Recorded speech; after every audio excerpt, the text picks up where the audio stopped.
नमो भगवते वासुदेवाय नमः। नमस्कार दोस्तों, आप समस्त श्रोतागण का आपके YouTube चैनल जीवन अमृत पर हार्दिक अभिनंदन है।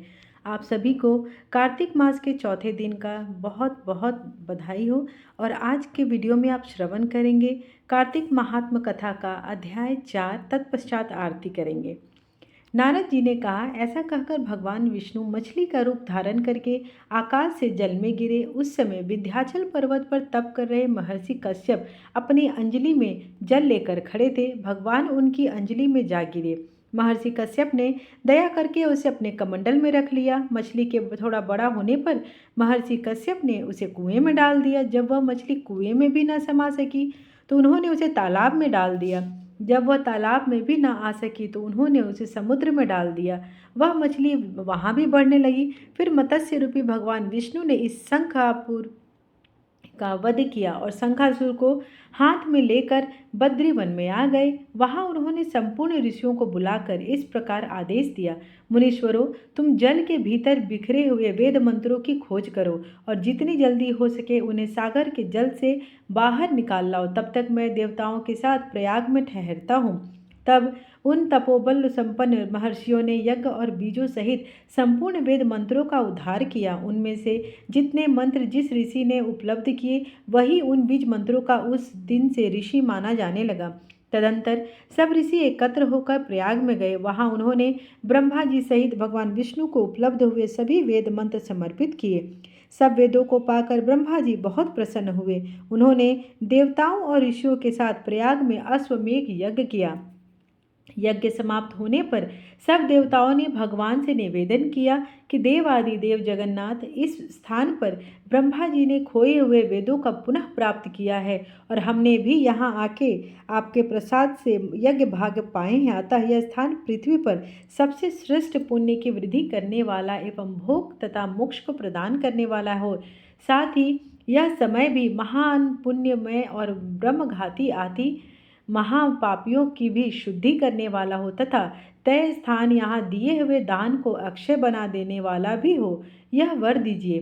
भगवान विष्णु बोले, देवताओं, तुमने जो कुछ कहा है वह मुझे स्वीकार है। तुम्हारी इच्छा पूर्ण हो। आज से यह स्थान ब्रह्म क्षेत्र के नाम से प्रसिद्ध होगा। सूर्यवंश में उत्पन्न राजा भगीरथ यहाँ गंगा को ले आएंगे और वह यहाँ सूर्य कन्या यमुना से मिलेगी। ब्रह्मा जी और तुम सब देवता मेरे साथ यहाँ निवास करोगे। आज से यह तीर्थ तीर्थराज के नाम से विख्यात होगा। तीर्थराज के दर्शन से तत्काल सब पाप नष्ट हो जाएंगे। जब सूर्य मकर राशि में स्थित होंगे उस समय यहाँ स्नान करने वाले मनुष्यों के सब पापों का यह तीर्थ नाश करेगा। यह काल भी मनुष्यों के लिए यदा हमेशा महान पुण्य फल प्रदान करने वाला होगा। माघ में सूर्य के मकर राशि में स्थित होने पर यहाँ स्नान करने से सालोक्य आदि फल प्राप्त होंगे। देवादि देव भगवान विष्णु देवताओं से ऐसा कहकर ब्रह्मा जी के साथ वहीं अंतर ध्यान हो गए।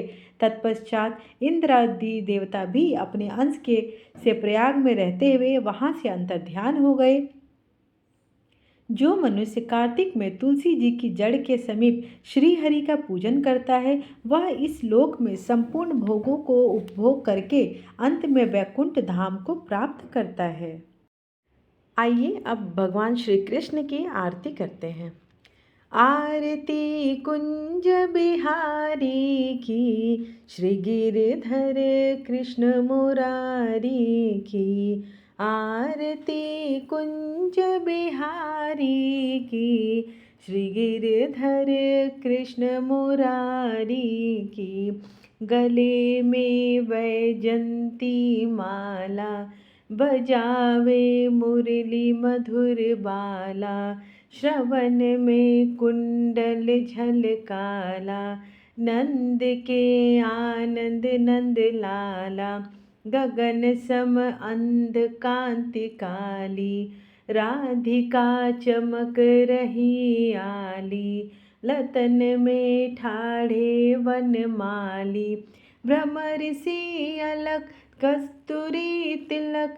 चंद्र सी झलक ललित छवि श्यामा प्यारी की। श्री गिरधर कृष्ण मुरारी की।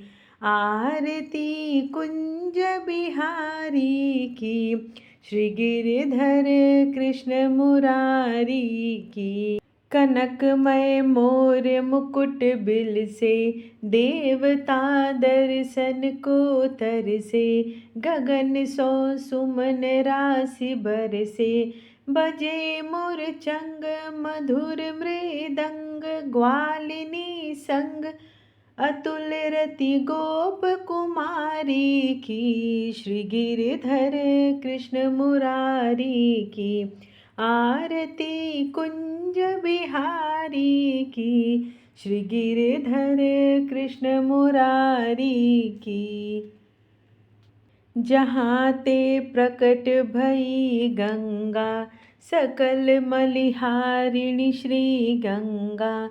स्मरण ते होत मोह भंगा, बसी शिव शीस जटा के बीच।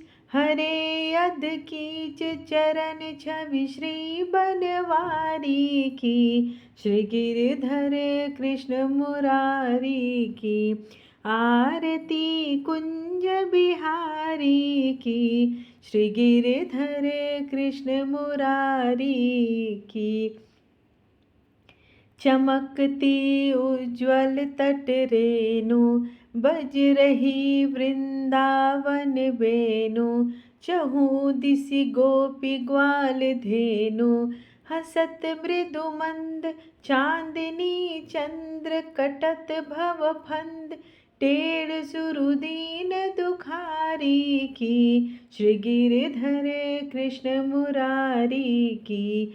आरती कुंज बिहारी की, श्री गिरधर कृष्ण मुरारी की।